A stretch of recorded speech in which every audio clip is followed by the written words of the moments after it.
জীবন যেন একটি চমকপ্রদ গোলকধাঁধা। অভিনয় ক্যারিয়ার প্রায় ছেড়ে দেবার পর অবশেষে জীবনের প্রথম গোল্ডেন গ্লোব জিতলেন দ্য সাবস্টেন্স তারকা ডেমি মুর। গোল্ডেন গ্লোব অ্যাওয়ার্ডসের ৮২তম আসরে সেরা অভিনেত্রী মিউজিক্যাল অর্থাৎ কমেডি বিভাগে পুরস্কার জিতলেন এই আমেরিকান অভিনেত্রী। সর্বশেষ ২৮ বছর আগে গোল্ডেন গ্লোবসে মনোনয়ন পেয়েছিলেন তিনি। এত বছর পর অবশেষে ৬২ বছর বয়সে এসে এই অভিনেত্রী প্রথম গোল্ডেন গ্লোব জয় করলেন।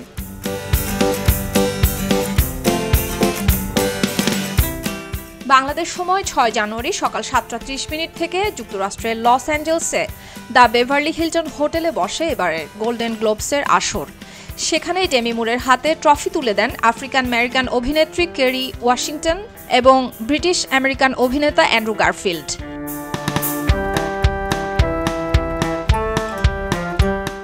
এবারের আসরে মোট ৫টি বিভাগে মনোনয়ন পেয়েছে দ্য সাবস্টেন্স চলচ্চিত্রটি।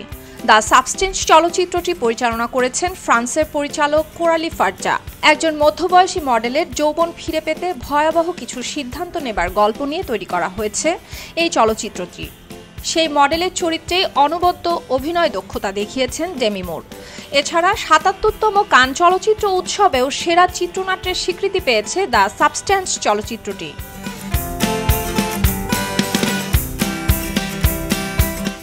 আরেকটি মজার বিষয় হচ্ছে এবারে গোল্ডেন গ্লোবস বিজয়ীদের নির্বাচনে ভোট দিয়েছেন ৮৫টি দেশের মোট ৩৩৪ জন সাংবাদিক।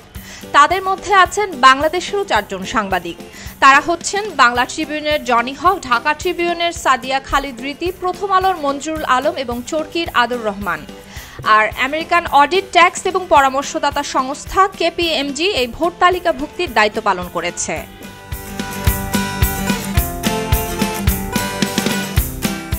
এদিকে পুরস্কার গ্রহণের সময় মঞ্চে উঠে ৬২ বছর বয়সী ডেমি মুর আবেগতাড়িত হয়ে বলেন তিনি আঘাতে ছিলেন।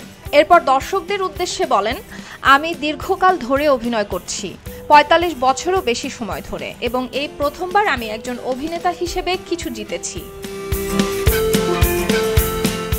সুলতানা দিনা, খবরের কাগজ।